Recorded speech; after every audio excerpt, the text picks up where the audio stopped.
दोस्तों, नागमणि एक इच्छाधारी नागिन को बहुत शक्तिशाली बना देती है। परंतु कहते हैं कार्तिक पूर्णिमा के दिन एक साधारण नागिन भी बगैर मणि के विशेष शक्तियां पाती है। परंतु वो शक्तियां सिर्फ पूर्णिमा की एक रात तक ही उनके पास रहती हैं। इन शक्तियों के सहारे नागिन कोई भी रूप धारण कर सकती है और कोई भी आकार ले सकती है। दोस्तों, नागिन महादेव शिव को ही अपना आराध्य मानते हैं। अगर आप भी महादेव के परम भक्त हैं तो सच्ची श्रद्धा से कमेंट बॉक्स में हर हर महादेव जरूर लिखना। दोस्तों, ये चमत्कारी घटना है उत्तर प्रदेश के एक छोटे से गांव सीतापुर की। दरअसल ये घटना घटित हुई सीतापुर के मुखिया और वहां के सबसे धनी इंसान रतनलाल जी के साथ।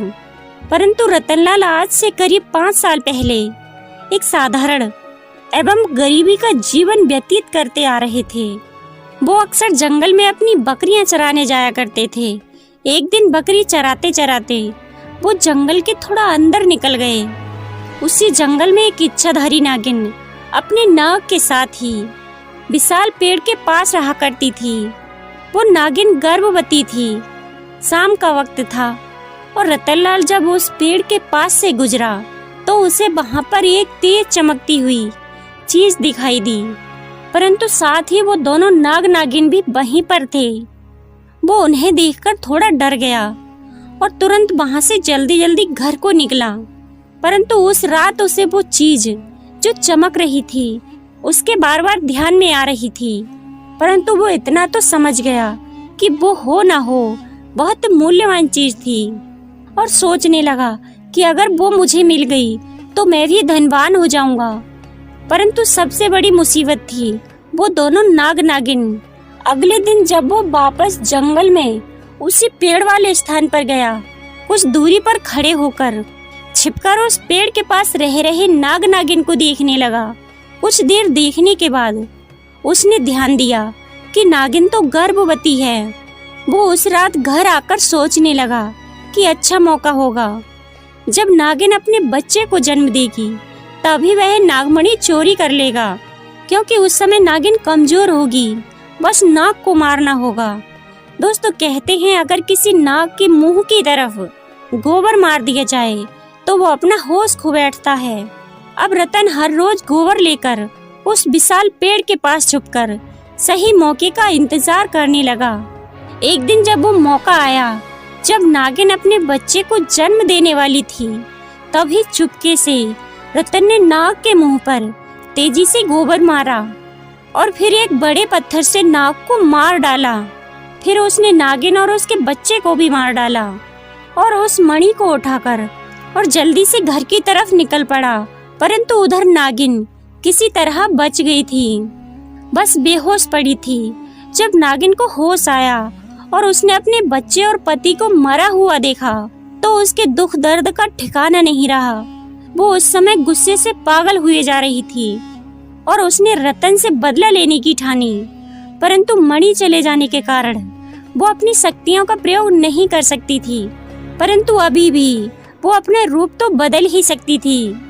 इधर रतन को जैसे ही मणि मिली उसका पूरा जीवन ही परिवर्तित हो गया। उसकी फसल इस बार काफी अच्छी हुई और महंगे दामों में बिकी। उसकी तो जैसे मानो लॉटरी ही लग गई हो, क्योंकि जो भी धंधा कर रहा था उसे हर जगह से लाभ मिल रहा था। रतन को पता था कि यह उस चमत्कारी नागमणि का ही कमाल है।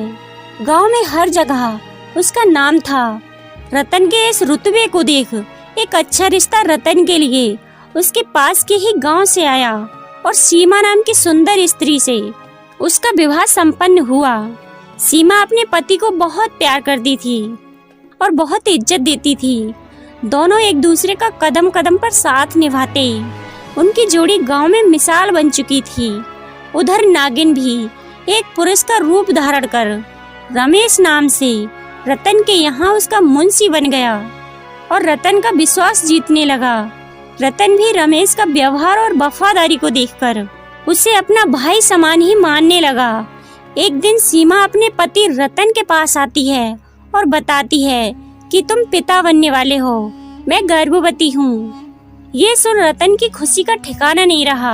उस दिन वो खुद अपने मुंशी रमेश के पास गया और बोला कि देखो रमेश, मेरा कोई भाई नहीं है। जब से तुम्हारा साथ मिला है तो मेरे सगे भाई से भी कहीं बढ़कर बन चुके हो।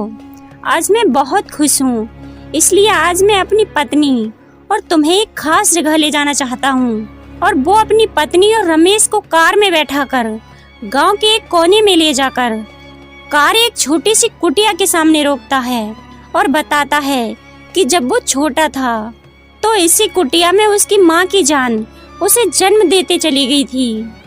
उसके पिता तो पहले ही गुजर चुके थे। तब उसे एक बुढ़े बाबा ने यहीं पर दफना दिया था और रतन को बूढ़े बाबा ने पाला था। रतन बताता है कि जब भी उसके साथ कोई घटना होती है या फिर दुखी होता है तो उसी कुटिया के पास चला आता है। यहाँ उसे एक अनोखे सुकून का एहसास होता है। रतन आगे बताता है कि आज तुम दोनों को मैं इस जगह लाया हूँ क्योंकि तुम दोनों मेरी जिंदगी का एक अहम हिस्सा बन चुके हो। दोस्तों, ये सुन दोनों की आंखों में पानी भर आता है। कुछ देर रुकने के बाद वापस पहाड़ी से होते हुए घर को जाते हैं तो अचानक पहाड़ी पर कार एक बड़े पत्थर से टकराती है और झटके के साथ रतन तो कार में ही फंसा रहता है, परंतु उसकी पत्नी सीमा पहाड़ से नीचे गिर एक पेड़ पर अटक जाती है और उससे पेड़ के ठीक नीचे एक गहरी खाई थी। और दोस्तों, वो रात कार्तिक पूर्णिमा की ही थी। रमेश अपनी शक्तियां पाकर पुनः नागिन रूप धारण कर लेता है। रतन रमेश को देखकर चौंक जाता है। रमेश अब नागिन में पुनः बदल गया था। वो नागिन रतन को बताती है कि किसी दिन वो भी ठीक ऐसी ही परिस्थिति में फंसी थी जब रतन ने उसका पूरा घर संसार लूट लिया था, पति और बच्चे को मारकर, और आज मेरे पास बदला लेने का मौका है।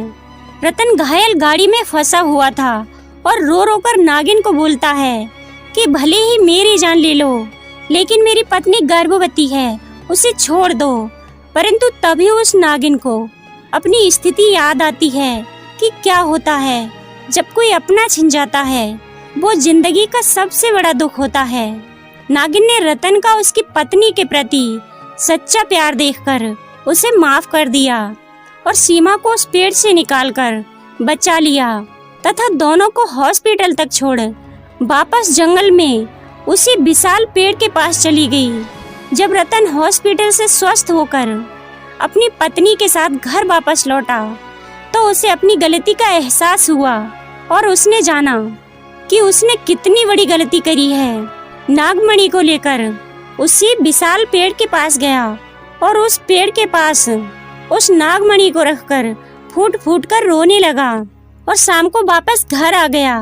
दोस्तों, कभी कभी इंसान लालच में इतनी बड़ी गलती कर बैठता है कि फिर उस गलती को कभी भी ठीक नहीं किया जा सकता और बस अंत में पछतावा ही रह जाता है।